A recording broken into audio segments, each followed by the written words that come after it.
Hello and welcome to Inspire Tokyo, a podcast brought to you by Kikokushijo Academy in Tokyo, Japan. On this show, we speak with leading voices in science, the arts, education, business, and public life. People whose stories can help young bilingual students explore the many paths their futures might take.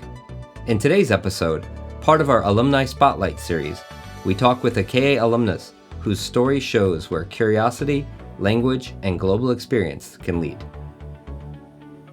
Today, we are joined by Junko Mogi. Junko's story traces a remarkable global journey, from Montessori preschool and local public schools in the US, to a returnee program in Japan, to the International Baccalaureate program in India, and finally to Waseda University's School of International Liberal Studies, also known as SILS. Along the way, she found her footing at Kikokushijo Academy, first as a student, then later as an intern, and today she's a project manager at Global KA. In our conversation, Junko shares what it felt like to move between languages and cultures, the challenge of learning in Japanese classrooms, and the strength she found in those transitions. We also talk about her experiences navigating the IB and AO systems. Her journey is a reminder that growing up between worlds can be both demanding and deeply enriching. Junko's reflections will resonate with anyone who's ever had to bridge two worlds or find where they truly belong. So hi Junko, thanks for joining us today. Hi Chris, happy to be here. All right, so let's dive into your past a little bit. So you grew up moving between Japan and several other countries, many of which are very different from Japan. So can you tell us some of your earliest memories of going to school overseas? Sure. Well, going to school overseas, I felt like a lot of what I experienced was in class. There were a lot of discussions, a lot of projects, and themed topics as well. So school overseas, I've experienced like a active learning experience or learning environment, being able to choose my own research topics, and that helps, formulate your own thoughts and opinions. Based on that, we learn how to present what we learned about as well. So I feel like from a very young age, we were taught how to do that. And so that's probably my earliest memories, like from going to school overseas. And did you find that hard at first to have to just like rely on your own curiosity to complete your schoolwork, or did that come natural to you? Interesting question. I don't think I found it hard because that was the first thing that I was exposed to. I didn't really have prior experience going to a school in Japan. So I just dived into that learning environment right away. And I guess that set my standards for learning. I will say though, like moving back to Japan, I noticed a difference in how we were learning. So I mentioned school overseas, that's more active learning, whereas in Japan, it was more passive learning. You sit in a classroom, a teacher is standing right in front of the classroom, and they're just feeding you information throughout the whole day. So that was the biggest difference I noticed between the two different countries. Yeah, and having come from that active learning style overseas to this one, do you remember your initial thoughts sitting there in the classroom, being in this new type of learning environment? Was it were you confused? Were you accepting? Did it take a while to get used to? It took a while, but I think it helped that my parents, every time we had summer break, when you go to school overseas, your summer break is so long, there's like 2 months. When we would come back to Japan, my parents would enroll me into a Japanese school environment for like 2 weeks.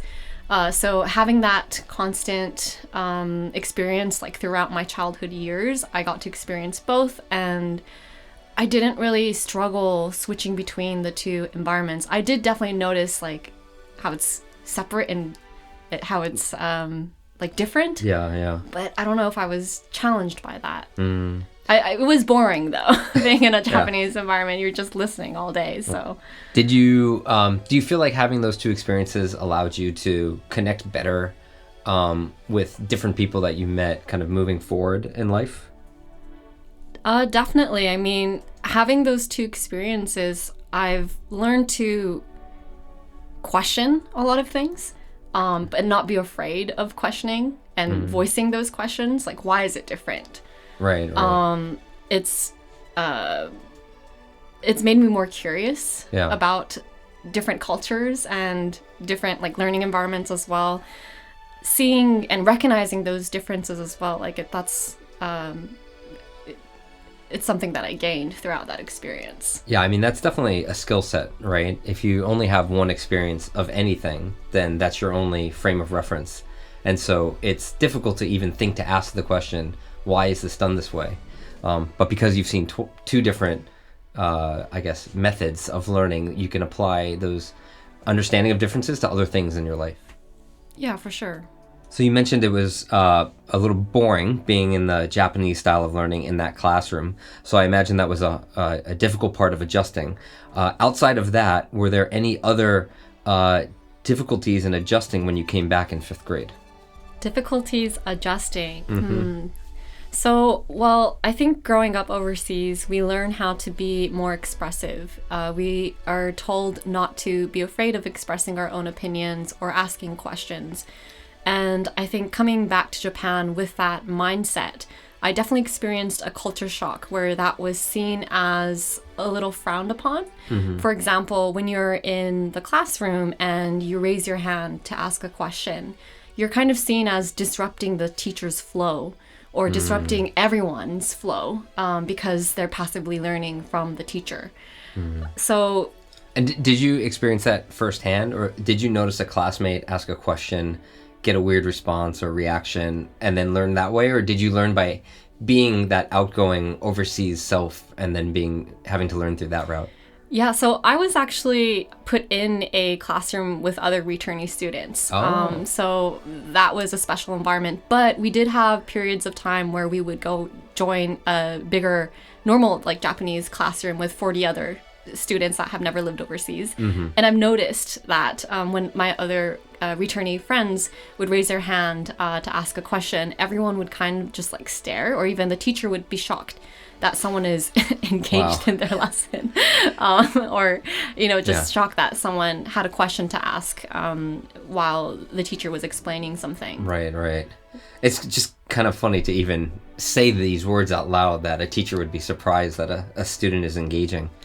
And did you find that self-expression that you were learning that wasn't right to do in public or in school situations, did that bleed into like personal relationships or family relationships? I think it bled into personal relationships. I found it really difficult to make friends who never lived overseas, because they would see me as someone who's like bragging. Whenever I would share my experiences living in the States, for example, that was being seen as like, oh, she's bragging. Or when I would share my accomplishments of what I did or what I achieved, that was also seen as bragging. So it was a hard time learning what to say and what not to say, and what's appropriate and what's not appropriate. And this is an elementary school, so it was a big adjustment. That's a tough lesson to learn as a 5th grader. So did you find you were spending more time with your other returnee classmates? I definitely gravitated towards people who shared similar experiences with me, and I'm really grateful that my parents found a school, like a Japanese school, that had a returnee program at the elementary school level, because that's not too common. Right. How did your parents think to look that up? Because I was very forward thinking of them to do that, knowing that you might experience some adjustment issues.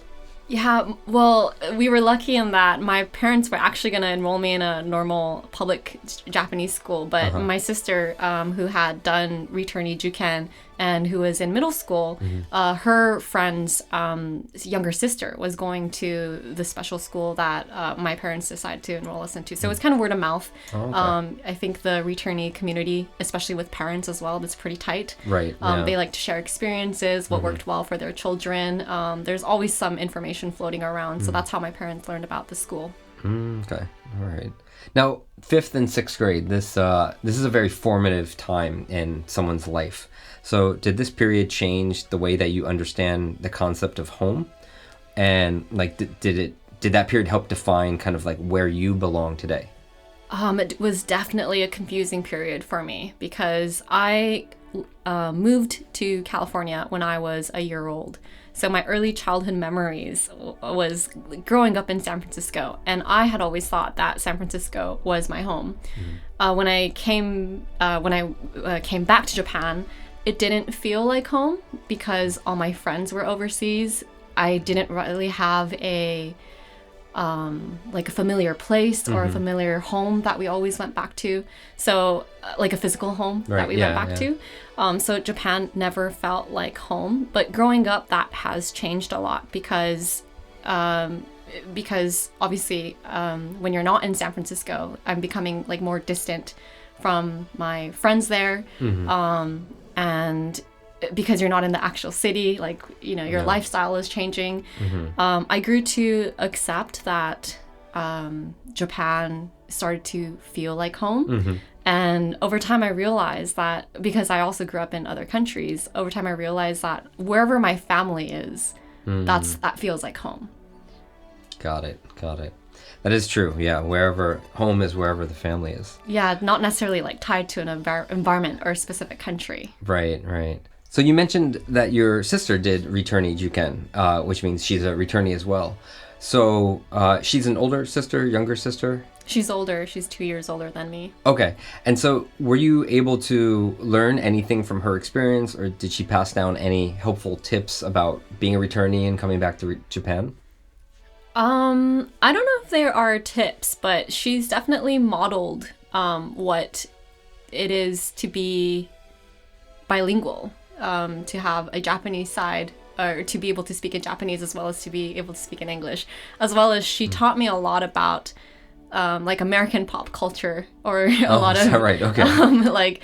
Books that she was reading, I wanted to read. The music she was listening to, I wanted to listen to as well. So I feel like I got a lot of like English influence from her as well. Okay. So they're not tips, but they're more maybe this is just a general sibling thing that if you have a sibling, you kind of want to be like them at some point. Right.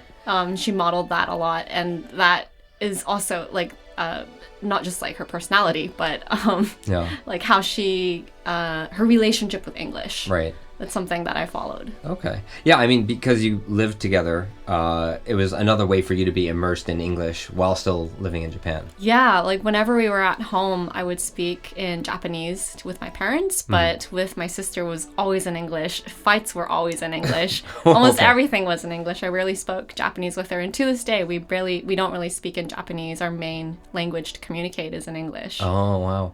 Does that change when you're with your parents? So if you're talking to your parents in Japanese and your sister is there, do you turn to her and then speak in English?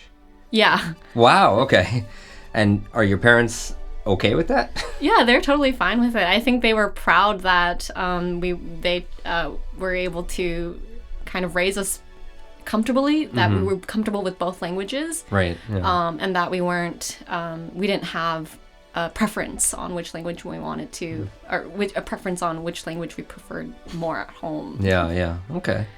All right. So another big difference between overseas education and, at least in the States where you were, and Japanese education is the juken process, the testing to get into middle school. So I think when you were growing up in the States, you weren't expecting to have to do that, but all of a sudden you come back to Japan and here you are. So tell us a little bit about that. Well, it was great that I had an older sister who had gone through the juken experience before me, but while she was going through it as well, I didn't know what juken was. The concept of juken, like you said, doesn't really exist overseas, well, especially in a place like America. So as my sister was going through juken, I was learning about juken, and that helped me mentally prepare myself as well, because I knew that when I would be in 6th grade, I would have to go through a similar experience. Yeah. I was very I was questioning, like, why is this even a thing? Why do 6th graders have to study so much to get into a middle school? When you're going through the experience, I think you question, why are my parents making me do this? Why do I have to study so hard? But through the juken experience, I was able to learn that it's such a big reward. You do 1 year of learning, or 1 year of studying hard, and you're given 6 years of amazing educational experience. Right. And so how did you make use of those lessons throughout the next 6 years? And what were those 6 years like? So during Juken, I think I learned a lot about time management, how I study, what works best for me, what kind of learner I am. And so having those skill sets and going into 6 years of junior high school, you kind of take that with you and take those habits that you developed over Juken and implement it in your school lifestyle. So I learned how to manage my time. I learned how I learn best, like if it's a new vocabulary word or if I don't know what something means, do I look it up in the dictionary right away, or is it better for me to ask or even find a YouTube video related to what I don't know? These are all things that I kind of explored during my Juken years. So I was able to apply that throughout the next 6 years. It just in short made me a better learner. Right. Or self-aware of what kind of learner I am. Right. You learned how to learn. Yeah. What kind of learner. That is actually a very, very important skill that you can apply to anything you do later in life. Yeah. And over the next 6 years, they weren't all spent in Japan. No, right? No. So for 3 years, my middle school years, I was in Japan. And then for my high school years, I moved to India and I went to an American international school to do to be part of the IB program. I see. And this was in what city? This was in Mumbai or Bombay. Okay. So you go from San Francisco to Tokyo to Bombay. Yeah, the biggest cities in the world. Yeah. And that must have come with its own adjustment challenges, I'm sure. Yeah. India was chaotic. I call it beautiful chaos. Beautiful chaos. And on top of that beautiful chaos, you were studying in the IB program, which was also a new experience for you. So lots of firsts happening during this stage of your life. So did the learning how you learn, the type of learner that you experienced in Juken and applied to 3 years of school in Japan, were you able to take that and apply that to the IB program? Of course, yeah. I think if anything, it helped me a lot, especially like the time management. The IB program focuses a lot on doing your own research, being self-reflective. It's a very rigorous 2 years, and it's like university prep. So those skills definitely helped. Something I want to highlight about the IB program, actually, now that we're talking about the IB, is that I really enjoyed the IB program. It was a really challenging 2 years, but it also forced me to really think critically and to analyze issues from different angles, to reflect deeply on my own thinking as well. It's the IB, for those of you who don't know, it takes a holistic approach to learning, and you delve into different subjects, and you're always asking, like, why? Why is this a certain way? Or like, how can we see this from another perspective? That seems like something very suited for you as a person, considering that's something that you did when you came back to Japan, right? After your experience in the States. Yeah, I love that. We were always challenged to ask why. What was the experience like with your IB professors or teachers compared to that of Japan? Because they were obviously expecting you to raise your hand and ask questions. I really enjoyed the encouragement from our teachers because it was so frowned upon in Japan, or it wasn't. I don't know if it was frowned upon, but because it wasn't it wasn't expected.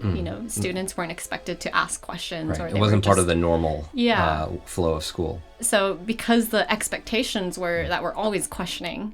I like that we were encouraged to do that, and that there was no judgment for that. Right. So you were in your world, you were in your element. Yeah. Do you have a single project or moment from that IB experience that stands out? So part of the IB program, there's something called CAS, and that stands for Creativity, Activity, and Service. And basically, you need a minimum of 60 hours in each of those fields. So, for example, if it's creativity, maybe you are working on an art project. Or if it's activity. It might be you create your own fitness routine and you're working with your PE teachers, like you're holding yourself accountable, or you have goals to reach in those fitness routine. For service, it could be something like volunteer activities, or it could be something related to giving back to a community. And so it's part of the IB program. So all the students, they have to go through CAS, Creativity, Action, and Service. And I enjoyed so many things about it, but particularly the service aspect. Okay. And living in India as well. It was a huge opportunity to learn how I can give back to like people in need, or how my actions can influence others. So I found myself in a lot of volunteer related projects. For example, I was in a club called Habitat for Humanity. That's a famous one, where you go to remote villages and help build a community. Or help physically build houses as well. Yeah. I also was part of something called Girl Effect, and we were empowering girls who didn't have access to like going to a school, for example. We helped partner with local shelters and created a safe space for them to learn or to just be girls and have fun from a young age. Do you know if anything like this exists in Japan? So not at the international schools, because I know there are international schools with IB programs, but in the Japanese schools, obviously it wouldn't be called IB or CAS per se, but is there any element of service in the Japanese education?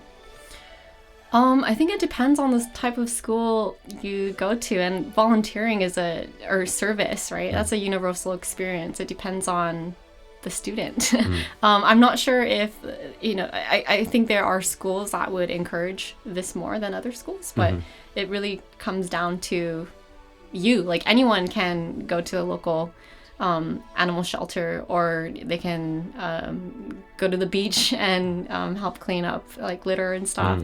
It's just that the IB program encouraged all students to do this, and not just focus on service, but other aspects like creativity and like a physical activity as well. That's great. So you mentioned that it was a really good university preparation program. So did it prepare you well for university? It did. This goes back to what I learned in Juken as well, but all of those skills from my Juken experience, like going back to time management, being self-reflective, being curious, all of that, of course, continued to help me in my university years as well. But I think more than anything, it's taught me to look at things from different perspectives.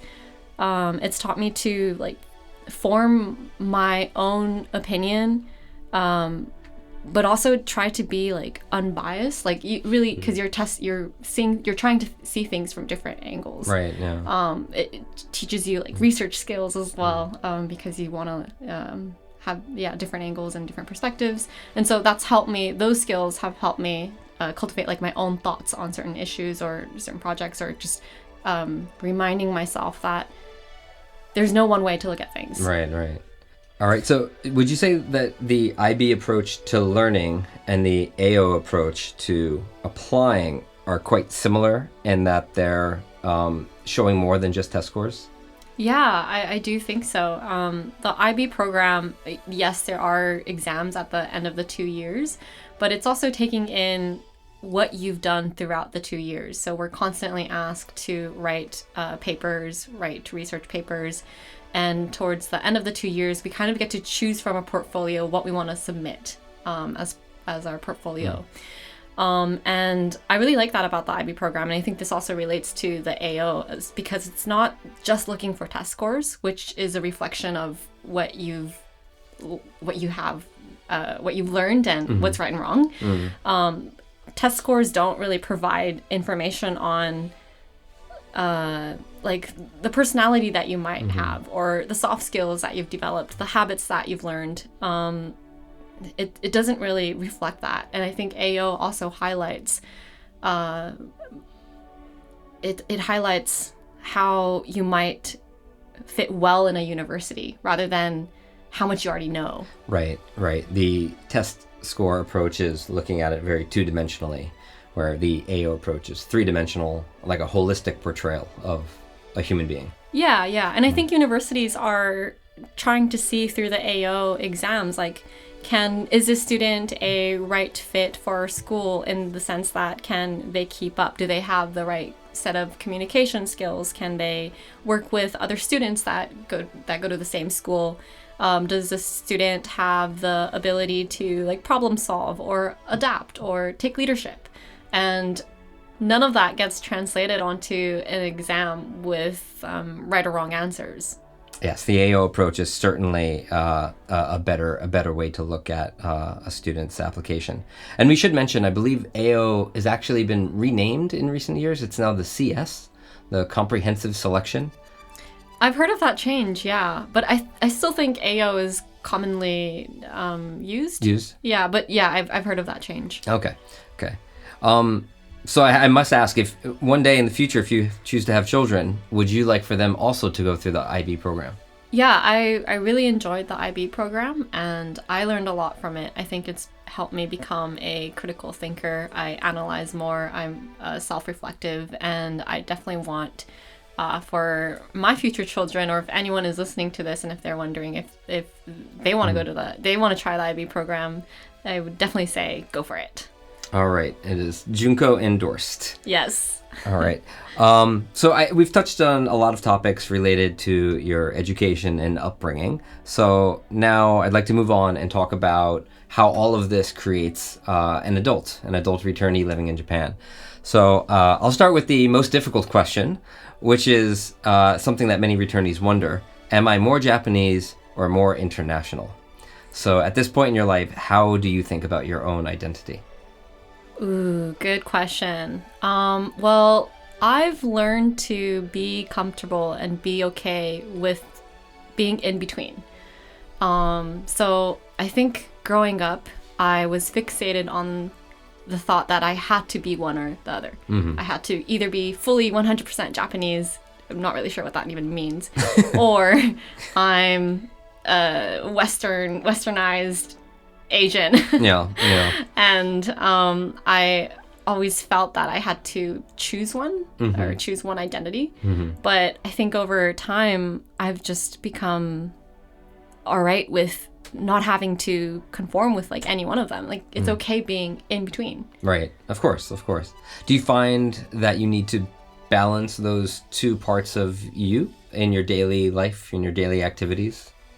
I think I'm always shifting between the two. Mm-hmm. It depends on who I'm with. And I think this is something special about returnees. It makes us, because of our experience growing up overseas, being with, experiencing a lot of different cultures, talking to different people, we've learned how to adapt into different environments. So depending on who you're with, depending on who you're talking to, maybe the Japanese side would come out, or maybe the westernized side or the international side would come out. Right.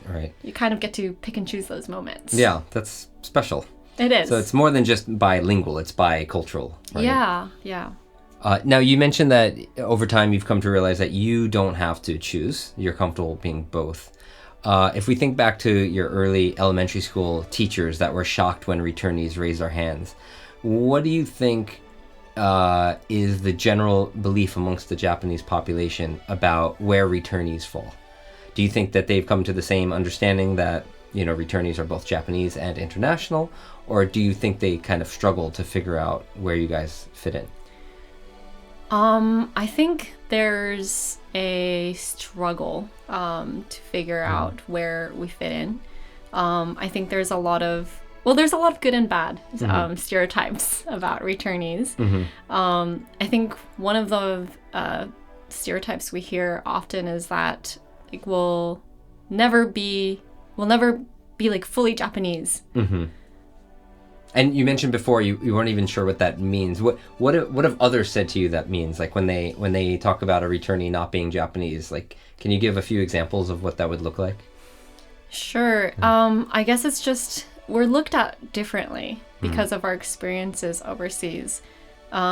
It's even though I am Japanese, I have Japanese parents, there's that we don't have that acceptance from other Japanese people that we're the same. Right.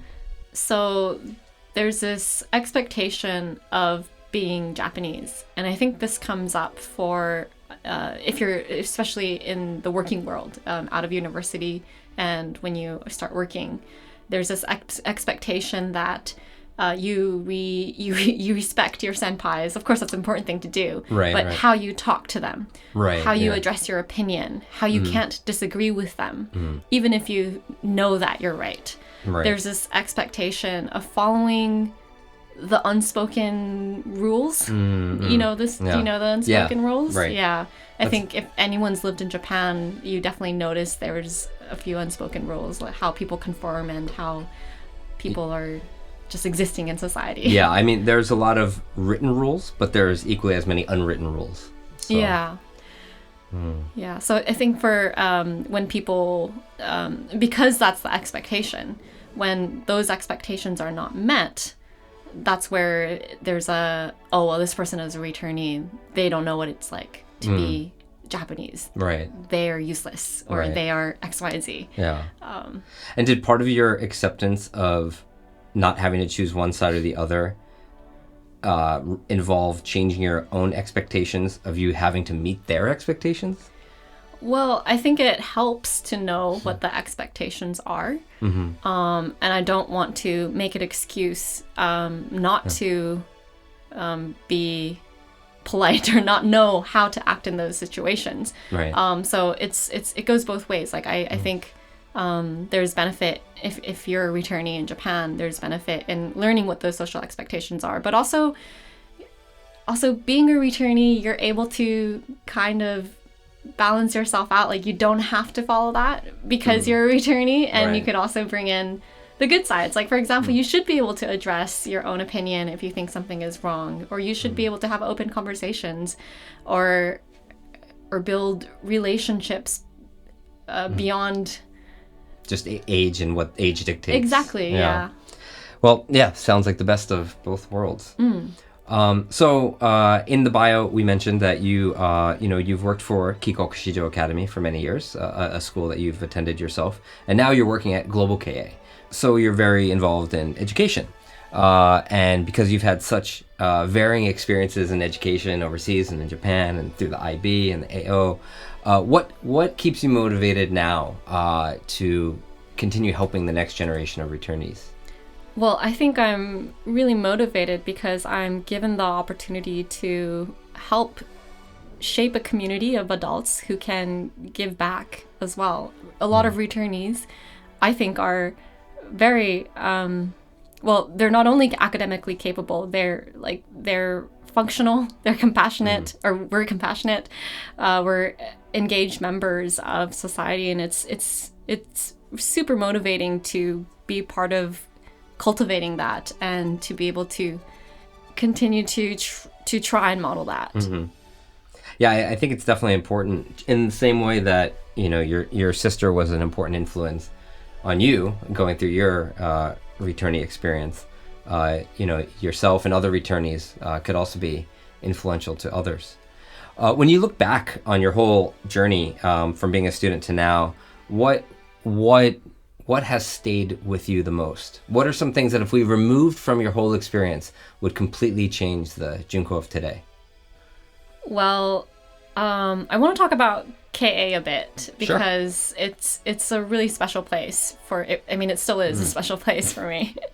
But KA, when I came back to Japan in 5th grade, I felt like KA was the first place where I felt understood as a returnee.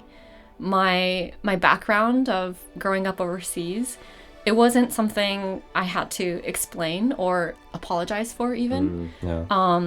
It was the place that helped me understand that that's something that's valued about me.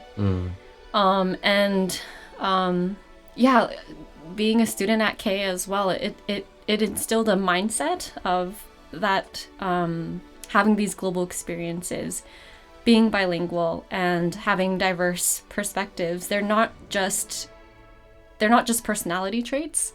They're tools for me to help others and to connect with people. It also has become a part of me to guide me how I work and lead as well. So what might your life have looked like if you didn't have that experience with being around other returnees at KA? Like, do you think that curiosity and style of learning and living that you developed overseas, do you think you would have lost that over time? I don't know if I would have lost that, but I think it would have taken me a lot longer to recognize all these different aspects. Right. Recognize that it was something you should lean into instead of shy away from. Yeah, exactly. It's I'm a proud returnee, and I wouldn't want for anyone to feel that because they're a returnee, they can't do this or they can't do that.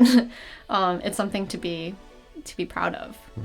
Speaking of being proud, if you could go back in time to your 5th grade self before you came back, is that the thing that you would have told yourself to keep in mind, that one day you will be a proud returnee?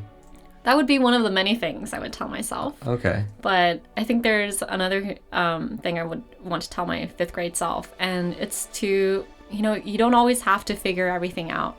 You don't always have to identify as being X or Y or fitting yourself into a box. It is okay to be like in between. It is okay to not know as well. And I think the pressure of wanting to figure that out from such a young age can be very stressful. So I want to tell myself, as well as anyone who's a younger returnee and who might be confused or who might be struggling to accept themselves or struggling to understand their identity, that it's okay not to have everything figured out. Well, that is absolutely wonderful advice. Thank you, Junko. This has been such a pleasure. Thank you for taking the time to sit down with me today.